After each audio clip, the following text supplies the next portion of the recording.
Oh, hello, everyone. And we are so thrilled that we get to share some of our tools today in terms of learning how to create inclusive recess opportunities on your campus. So we're going to dive straight in. Inclusion Matters by Shane's Inspiration has been working in LA Unified since, for 28 years now. And we have been building both playgrounds throughout California, throughout the world. We have 42 open in the LA County area. We've been working with LA Unified indirectly, just in terms of serving the campuses and serving their students with disabilities for 23 years. We now have a 5-year MOU with LUSD, which has allowed us to significantly expand the resources we can provide for schools in terms of professional development for teachers, paraeducators, parents. So we've been really deepening our partnership with LUSD for quite a while. And then we have a curriculum in 67 countries, and we've reached over 8,000 educators and university students and more through our training programs. So we're here today to share a little bit about what we found over 23 years of providing inclusive social emotional learning for school campuses are the best practices. What are some of the core ingredients that may help you expand your resources? So we're looking at social inclusion. That's one of the things we did with LUSD with Outcomes 7 and that initiative years ago, back in 2012. And that was really looking at how do we expand social emotional learning for both sets of students so that it's impactful for both sets of students. So when we look at some of the core foundations that we found on social inclusion, same space, same time, but making sure that we're adapting the recess time, harnessing that time so that all students have a way to engage in the space. So, adaptation. We're looking at reciprocal relationships. So, when we think about peer buddying, there are amazing programs out there that do peer buddying. We're looking at really fostering friendship and how do we create those organic connections between students with and without disabilities during play, which is a natural time to harness, so that they begin to see each other as peers. They begin to interact as peers. So looking at that as a key piece. And then sensory variety. So we're looking at our students who are neurodiverse and who may need different things for their sensory system so that they can stay regulated and engage. So we're going to be looking at that as well a little bit. And then what are the adults doing? So, if we're looking at paraeducators, if we're looking at teacher aides who are out on the recess yard, how are we training them so that they can support the general education students model so that the general education students can engage and really model the best practices that you're already doing on your campus. So some of the barriers, again, we've done our education program for 23 years, and we have done pre and post surveys, right? So we survey students without disabilities on what their perceptions are, what their maybe misconceptions are about their peers with disabilities. And over the years, we found they come down to some core issues. Certainly, the one that becomes more common is communication. If you have a student who's highly verbal, you have a student who's non-speaking. There's a breakdown in communication and understanding, which results in a breakdown in connection. So we've looked at some of the barriers, and the program is really designed, and inclusive recess can be really harnessed to alleviate those barriers. So who are we benefiting? Everyone from start to finish. You know, it really looks at, and I think the word for me, organic. Recess is a time where students can be engaging with one another organically, with a little bit of staff support, with a little bit of training, a little bit of guidance and tips and tools, collaboration. And we'll go into this in detail in a bit, but looking at how do we expand general and special education teams working together? How do we expand outside community resources? And again, we'll go into that a bit, but it really does create a sense of collaboration and a shared mission and a shared vision for what the campus can look like socially, emotionally, and physically. So we have a short video we're just going to share. This is one of our amazing teachers from Grandview Elementary.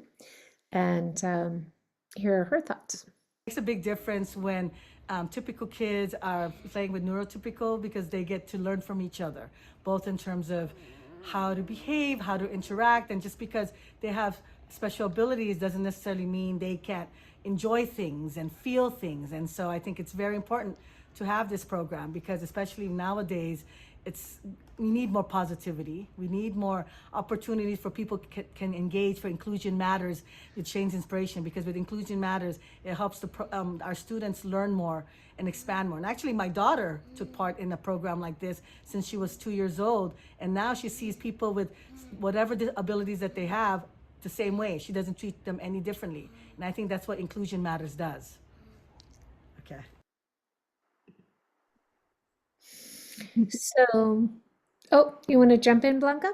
Oh, I was just going to say, look at that rock star teacher. She was multitasking, offering her review of what has we been doing with them while she's supporting her student right below, which you couldn't see off camera. I know. And, you know, we've worked with so many schools in LUSD, and Grandview has certainly been one of our best over the years, and many, many more. So I wanted to jump in to what we call the bubble buy-in. It's inclusive recess is really simple. It can be modified according to what your school needs, according to, you know, your schedule, your events, and also the larger buy-in from the community. It's 20 minutes. So it's really just rethinking how you do recess. It's not creating something new necessarily. It's just tweaking what we already do every day. So we'll dive right in to inclusive recess. Here is a short preview that Blanca put together of several LUSD campuses that have implemented inclusive recess and what it looks like.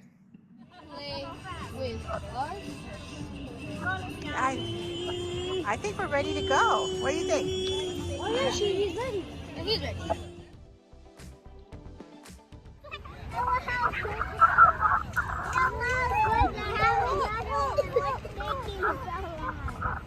Nice job. One more round and then we're gonna do our hopscotch again.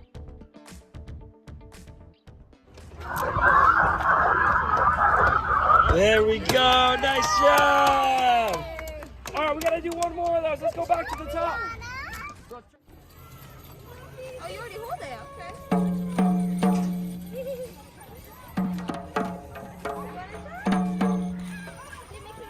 There you go. That's good. Oh, Eric. You want to go back in the middle?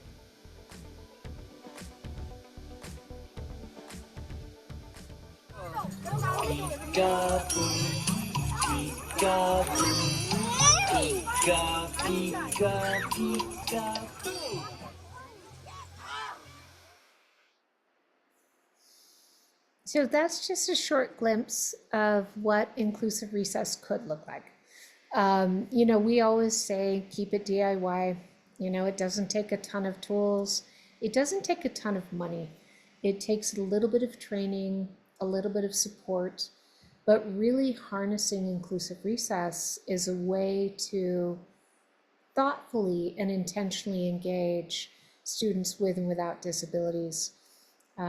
So we have a handout that we are going to email to you all.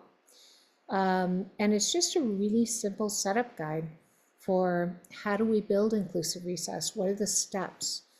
And really looking at, again, working with your school community so that you can harness the talents and resources you already have and the work you're already doing. So collaboration, we're looking at everybody. That's something that we always say, can we train anyone and everyone at all times? Just to know how to facilitate inclusive play, to know how to be the bridge during recess. When we train paraeducators, we always talk about you can be the bridge or the barrier. And oftentimes the only barriers, they haven't been trained in how to harness the moment so that they can be the bridge, so that they can really connect the students who might be non-speaking, who might have physical limitations, cognitive differences. They can connect them to their peers and engage through play. Parents, this is something that we've worked with for years and love to do, is train the parent community. So, parents, if we harness 2 special education parents and 2 gen ed parents, and we bring them together, they can start to build that coalition that allows you to take the weight off your staff, take the weight off educators, and begin to foster an ongoing collaboration. One of the things that we do in our education program is, Together We Are Able is a program that we've run for many years, and it's something that we do. We prepare intentionally general education peers so that those peers have tips and tools. They're very specific. They're specific to their peers with disabilities on the campus. So it's not general disability awareness, but it really is looking at the sensory needs, the neurodiversity of your student campus, and then looking at how we adapt our play, how we adapt our communication. And this is a sheet that we will send out as well, but it's very specific to, just general tips and tools. How do we say hello? If you're speaking to someone who is non-speaking, right? Do you use sign language? Do you observe, look at their body movements, look at their sound, so it's really looking at those specific tools. And those are tools that are adaptable, again, to any campus and any population of students with disabilities. So pairing, we always look at, we found over the years that there is a very specific kind of formula that works well. So always looking at, can you combine a general education teacher, a special education teacher, to look at those students' strengths, their likes, what are they good at? The more you can meet together ahead of time and really start thoughtfully pairing, that will make it stick throughout the year. We look at a 2-to-1 ratio. So 2 students without a disability to 1 student with. And that is really helpful if the students have more physical challenges, more complications physically. That way you don't have 1 student pushing a wheelchair and then there's no interaction. So we look at 2-to-1 as just kind of a good ratio, good combo. So 1 gen ed classroom, 1 special ed classroom. We look at grade combinations always because peer-to-peer is best. Peer-to-peer is the ultimate outcome. If we can't do that, if you have a PALS class and you don't have older students with disabilities, then certainly you can look at general education students who are older and paring down. What we never want to do, that we've seen has been a conflict, is if you have older students with disabilities and younger general education peers. It just doesn't fit for them socially and emotionally. And then we always look at active, right? Who loves soccer? Let's pair students who love to do the same things. Again, going back to likes and talents and strengths. So we always look at that, and then we look at the sensory profile. So knowing that as we organize the inclusive recess event, we have events organized and put in different locations that will be supportive of different sensory needs.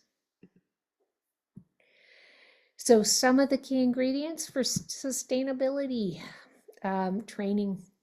We're happy to support and train your campus and support, obviously, the staff that are on the recess. They're the boots on the ground. Identifying a space away from the main recess area. And that's super important for some of our students who are neurodiverse. They might be overwhelmed by the big play, by the loud noise, by, all the bodies in motion. So looking at a space that's accessible, that is identifiable visually. You can do that with cones. You can do that, just by finding a space that's quieter. And that really is supportive because you're looking at working with small groups together. Initial classroom visits, super important if possible, so that the students really do begin to connect during circle time, snack time.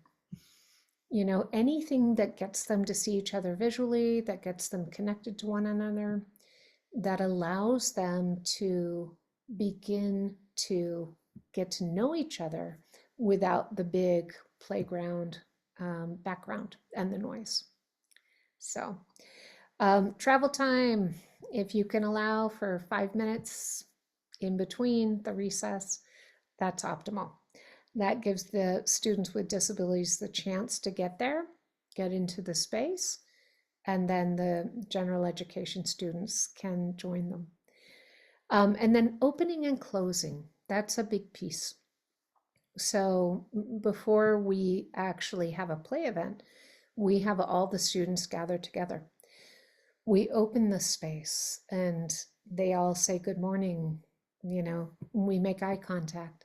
Because again, the point is reciprocal relationships. It's the connection. It's not just play, right? Play is the vehicle, but the connection is really the heart of the program. And so we look at intentionally opening, and then we look at intentionally closing. Can we bring all the students back together, even for 2 or 3 minutes, to say thank you, and to maybe do a shout out? What did I learn about my buddy? What did I enjoy most today? So you're really looking at opening and closing the circle. And then there's simple strategies that we do in our trainings that over the years, we've learned from special education teachers, paraeducators, amazing parents, and students that work. And when they're modeled during the inclusive play event, it can become a really powerful day. So simple, hand over hand. If we have a student who has a hard time grasping, the paraeducator will take his hand or her hand and put it over the student's hand, over the bubble wand, dip it into the tray, and then work together to blow the bubbles. We saw that in the video. So those can be modeled for general education peers so that they can learn hand over hand strategies, which allows them to engage more fluidly, and it allows their peers to engage more easily. Language, it's always important. One of the things that we've learned over the years is that the general education students really do hear what you're saying at all times. So the language we use as adults in the room is especially important. So person first, right? Is it a child with a disability or a disabled child? So we tend to use person first language, really looking at identifying the child, not the behavior or the condition, because that creates a barrier, again, in terms of perception. So if I know Sam is auditory sensitive, he struggles with loud noises, he struggles with a lot of noise, rather than identify Sam as autistic or neurodiverse, I might identify him as someone who gets really overwhelmed by sound. And then I might turn to the peer without a disability and ask, have you ever felt that way? Like, has there ever been a time where you just felt really overwhelmed? Right? So now we're identifying Sam as having, he has auditory sensitivity, and he's also gets overwhelmed. You feel the same way sometimes. When are the times you felt that way? So now we're linking back. And then we're going to circle back and say, you know what? Sam is a huge fan of soccer. How about you? Do you watch FIFA? Right? Like, so we can start to build bridges. And that's the goal in Inclusive Recess, is that we're always building bridges between students who may perceive each other as different, but have some pretty strong common ground. So always looking at labeling as something that, we want to do identity first. We want to know who Sam is. And that can happen in small moments during play and pretty easily, especially with a little bit of preparation. So some of the communication strategies we use with students without disabilities, they're simple and they're all downloadable. We'll send you the link, but most importantly, talk directly to your buddy, even if they're non-speaking or emerging verbal. Talk directly, ask questions. If you can't understand the answer, then you can always ask one of the teachers, right? Or the paraeducator. Slow down. Give your buddy time to respond. If they don't use words the way you do, pause, right? Let them respond to you in their way. Be a good detective. Observe what their faces are saying, what their sounds are saying, what their body movement is saying. So these are just some quick reflections that we found really helpful for peers without disabilities. And then modification, as you work with your adapted PE teachers who are brilliant at this and, will know how to do this quickly. Modifying the rules, making sure that you're using different types of equipment. So if you have bubble wands, make sure you have bigger bubble wands. If you have, if you're doing an art and craft project, make sure there's larger grasping opportunities as well. And then looking at communication methods. So we worked with a wonderful school, and they had an alternate communication board on the playground. It was very durable, super easy. And it allowed them to identify their feelings, right? They were looking at different faces, different SEL tools that allowed them to identify together what they were feeling. And this was in a preschool environment, so it was younger, but it looking at how do we transport multimodal forms of communication into the recess time so that all students have the ability to respond and connect with the tools that they use in the classroom that are now translated onto the playground.